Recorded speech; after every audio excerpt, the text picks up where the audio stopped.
semuanya, Assalamualaikum warahmatullahi wabarakatuh. Kembali lagi bersama Ibu Fajriah di Mapel KWU. Hari ini untuk kelas 10 kita akan belajar materi baru, yaitu tentang usaha produk grafika. Nah, pada pertemuan kali ini kita akan membahas bagian perencanaan dan produksinya saja. Oke, langsung kita mulai. Kalian pernah dengar kata grafika? Mungkin agak asing ya, biasanya kata-kata grafika ini atau produk grafika ini sering dijumpai di pameran-pameran. Biasanya yang menikmati adalah para penikmat seni. Oke, grafika itu apa sih? Grafika adalah segala cara pengungkapan dan perwujudan dalam bentuk huruf, tanda, dan juga gambar yang diperbanyak melalui proses pencetakan guna disampaikan kepada khalayak. Jadi, kata kuncinya di sini grafika itu ungkapan yang juga disampaikan kepada khalayak. Apa sih contoh-contoh dari produk grafika?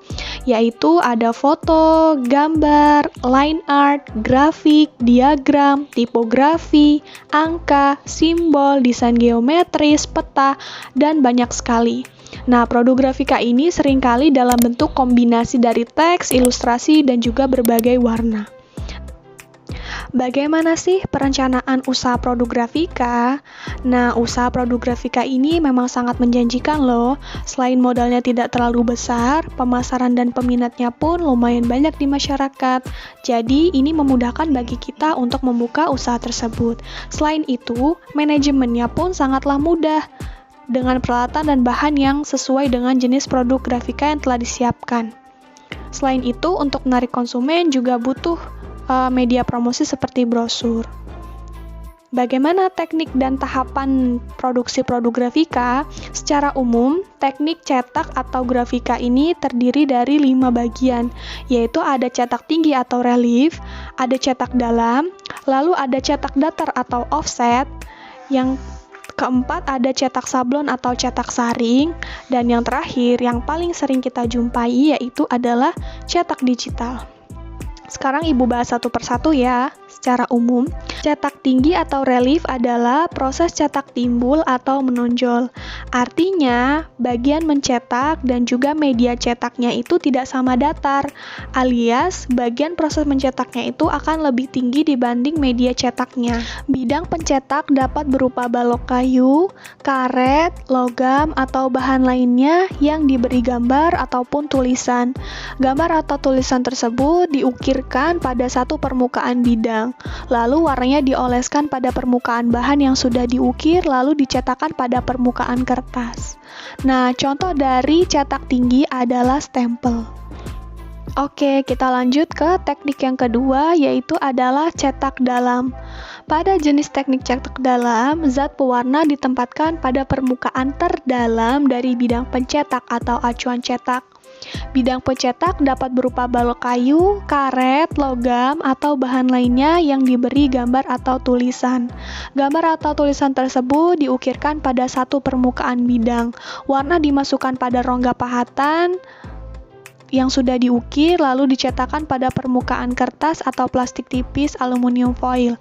Nah, contoh dari cetak dalam adalah pencetakan gambar pada uang kertas. Teknik cetak yang termasuk dalam jenis teknik cetak dalam diantaranya adalah rotografur dan juga etsa. Lanjut ya, kita ke cetak datar. Nah, pada jenis cetak datar, bidang pencetak atau bidang acuan cetak berupa permukaan datar yang memiliki 2 jenis lapisan permukaan. Satu jenis lapisan yang mengikat tinta, sedangkan satu jenis lapisan lainnya tidak mengikat tinta. Bidang yang bertinta akan menjadi bagian pencetak. Gambar yang dihasilkan berupa gambar kebalikan atau reverse dari bidang acuan cetak. Nah, contoh dari produk grafika dengan teknik cetak datar adalah koran dan juga majalah. Jadi seperti itu, kalau cetak datar itu contohnya adalah koran dan majalah. Memang ada bagian-bagian yang agak berbeda, tapi secara umum seperti itu kalau cetak datar. Oke, kita lanjut ke teknik yang keempat, yaitu cetak sablon atau saring. Nah, berbeda dengan ketiga cetak sebelumnya, kalau cetak saring ini mengaplikasikan tinta langsung pada permukaan bidang datar.